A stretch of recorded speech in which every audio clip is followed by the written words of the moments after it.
Garcia is the executive chef at Calico Cantina in Los Ranchos, and he is busy preparing us this Tilapia Veracruz this morning. Woo! It looks so good. I'm excited.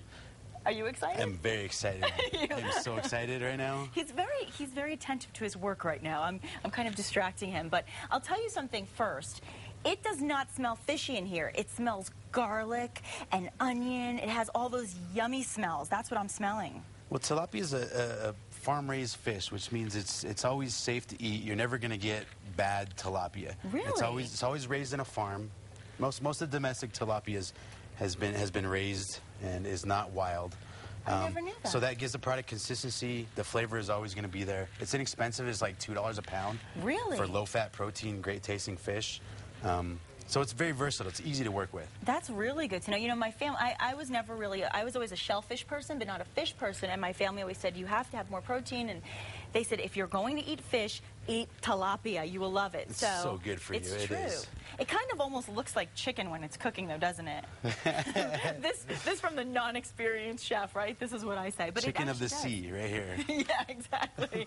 Well, tell us a little bit about the preparation that's already gone into this, so we can understand if we're preparing this at home for dinner tonight or for the upcoming days ahead. This is pretty easy preparation, and keep in mind, people at home, the recipe that I provided for your producer was given to. I was prompted yesterday. Oh, you're going to be on TV tomorrow. Oh, wait, it's TV tomorrow? Are you serious? Yes. I didn't know. So I emailed off a recipe real quick. Okay. That is no means what I'm probably going to be doing today. Okay, so keep in mind when you go to the website for the recipe, get a pad and paper now because you'll get it's still the general idea, right? Yeah, it's a list of ingredients. It's a guideline. It's a guideline. It's not a set of rules. Okay. Like recipes, you don't have to follow them to the T. Well, sometimes it's the feel, right? And that's the beauty of cooking. That's what I love about it. The magic takes place in the moment of creation when I'm actually getting with this stuff, and it's looking at me, and we're looking at each other, and we're like, all right, we're going to make this happen. Like, oh, that's sweet. That's adorable. Now, how long have you been cooking? 20-plus years. Really? I have. What, were you cooking in the womb? No, I'm actually older than I look. It looks good. Well, tell us, okay, so far, while I've been over there, I've been seeing you doing all this stuff over here on the cutting board. I see peppers, I see onions. Tell us a little bit about what we have. Well, I have a couple tilapia fillets searing in the pan right now. Okay, how long were you searing those for? About 4 minutes each side. And you want to get some olive oil in the pan, get it hot. Hot pan is key. You don't want to cook food in a cold pan. Of course not. So you put it in a hot pan, let it sear, get a nice little bit of color right there like I have. That one could use a little more, but that one's good. What's the difference between searing and sautéing? I don't really Searing understand. usually implies a piece of meat being browned at a high temperature. Oh, okay. So sautéing is actually what I'm going to do in this pan when I make the salsa. Oh, perfect. Okay, so we've got those You want to go there? searing. You want to do that? Sure. Let's see. So so far you've cut up some peppers, and how many? This would serve what?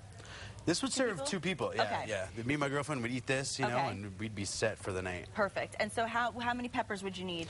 About 1 bell pepper of each color. Okay. Maybe less. Okay. So we start with some oil. Got it.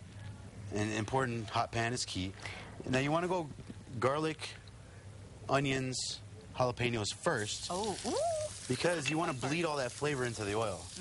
Like you're actually making a flavored oil right now by putting that in the pan like that. Real? That's how you flavor an oil? Yeah, and then the oil is going to flavor the whole sauce throughout. Okay.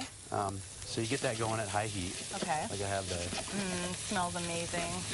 And this is going... Oh, I love the smell. I love it. There's nothing, to me, there is nothing better than the smell of onions, peppers, and garlic in a kitchen. That smell is amazing. And it's all the senses are involved. So you get that, and you get the smell, and you get the visual. Like you see it already starting to turn color a little bit. Sizzle. Like we brown that nice, it's gonna, When I do that, it doesn't look like that. I flip it and it gets all over my stove. It gets on my clothes. That's Lots of practice and burning myself.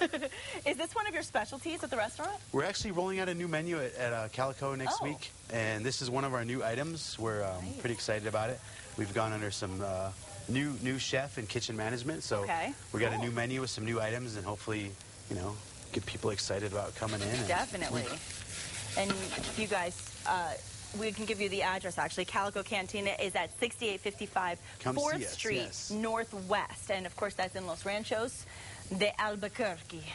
So I said it like a diva. I don't know what that accent was, but I just made one up. Okay, so now we're putting in the peppers. Putting peppers. We got some color on the garlic and the jalapenos and onions. Give it a little pretty presentation. Peppers are going in. And we're going to let that the pepper's got to caramelize a little bit too. Okay. And the tilapia looks a little lonely over here, so we're just going to do a little bit of that. How Give it some moisture. Oh, did you just put wine in there? I just put wine in there. I'm going to put a little wine in me too. Just a little bit for the for that, a little bit for me. I might have to commandeer some when I taste this in a little while. So you're doing, so you're doing the peppers, you're doing that, and you've been searing these first. You added a little olive oil, you add a little wine. This comes last. So this would be your last step, right? Yeah. Okay. Well, no, actually last I'm going to make the base. Oh, I'm going to saute some spinach, some Spanish rice, and that's Okay. going to be the bed. So this looks pretty. Looks really good. That's talking to me right there. I gotta say something back. That's right. You have a relationship with the food. I forgot. I do. Okay. So we're gonna add the stewed tomatoes, and that's gonna give the sauce some body. Stewed tomatoes? Okay, so you would say they only use stewed tomatoes? Well, I have fire roasted tomatoes. Rotel is a popular brand. Okay. Of tomatoes and chili. Okay.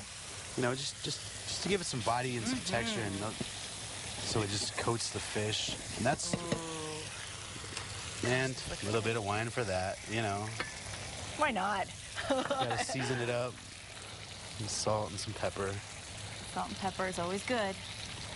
And I love that. I have to do that at home because that is such a cool thing with the chefs. They just reach into their salt and pepper and do the little sprinkly. I'm doing the shaker. It just doesn't have that same pizzazz. I like the pizzazz. A lot of people overlook that step. I mean, salt and pepper is so important. You can have all these ingredients. You're not going to taste them unless you season it right. Like, so that's key. And is there an actual rule of thumb on how much salt and pepper, or do you always just kind of go by your own idea of what? If you look at most recipes where it says salt and pepper, it'll say to taste. So hey, we got a spoon right here. You want to just? Can I? Yeah, get in there. It's not finished yet, but we got an idea of where the salt level is. Oh yeah, and I'm a big salt person. I love salt. I don't even know which part I want. I want all of it. I'm gonna burn my tongue, aren't I? Just blow on it just a little bit. Okay. Oh, it smells so good, you guys. Perfect. It's getting there, huh? Yeah, I don't think you need more salt. It's perfect. Okay. We don't let that reduce. So we're gonna add some olives, some capers. Those capers, because it's fish, you know. We gotta throw a little olives and capers. So just a little bit of capers, and you use black and green olives. You can, yeah. Okay. And like I said, no guidelines. You can change that recipe upside down. You can put poblanos and chipotles in there if you want. You don't have to put. Oh, you know, did I put? Okay. Jalapenos are in there. Yeah, I saw those jalapenos go in there. So you kind of can mix and match a little bit based on your own preferences when you're at home doing this. Yeah, nice. I mean, whatever you have in the cupboard, whatever's in the fridge. Okay. There's no rules to this. My tilapia is about ready. Oh, good. So I'm going to take it out of the pan. Perfect. And what would you have with this? You mentioned rice, right?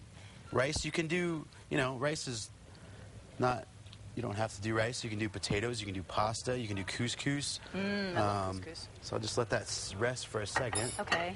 Yeah. Now to this pan, because when you sear meat, and that's what we've done, we seared the meat. Right. It leaves behind what's in there is flavor. Like that pan is just flavor right now. So what I'm going to do now is I'm going to add the rice to that. So that's and I always thought you had to go right to the sink, clean it out immediately. I never thought about the fact of the flavored pan. If you're searing meat in there, you get brown little crusty pieces on the bottom, and that is money. That is, you have to utilize that and get that in your dish somehow. For sure. Ooh, yum. And so you just used rice. Regular rice, and there's a little olive oil left in the pan. There's a little fish juice left in there. I'm going to add this to it. So it's spinach? Spinach, yeah. Okay. We're going to add these fresh tomatoes there. Whoa. Kind of give it a little bit of tomatoes. A little more flavor. We're going to mix that up. And the sauce is reducing over there. And we have the sauce reducing. And how long do you want to keep this going for usually? Probably another 30 seconds. We're going to add some lime juice to this at the end. Okay. Now, this is a light, healthy dish. I mean, other than olive oil, we have no fat in here. The protein is lean. And it's exciting, and it looks good, and it smells good, and the fact that it's good for you, it's just a bonus. Yeah, totally. Now, I'm not all about healthy food. I'm a chef, and I love to add flavor and fat and just whatever's going to make it taste good. So if you want to make this dish low fat and healthy, you would stop here. Okay. I'm not stopping there. You're going to add a little butter? I'm going all the way. We got to add butter at the end. Okay. Well, he's going to add a little butter, make it a little more fattening, and when we come back, I'm going to do my favorite thing ever, which is eat. I can't wait to eat this food. Let's keep it going during the break, and then when we come back, we'll all get to taste it. We're excited. Thank you, Mike Garcia from Calico Cantina. We're excited.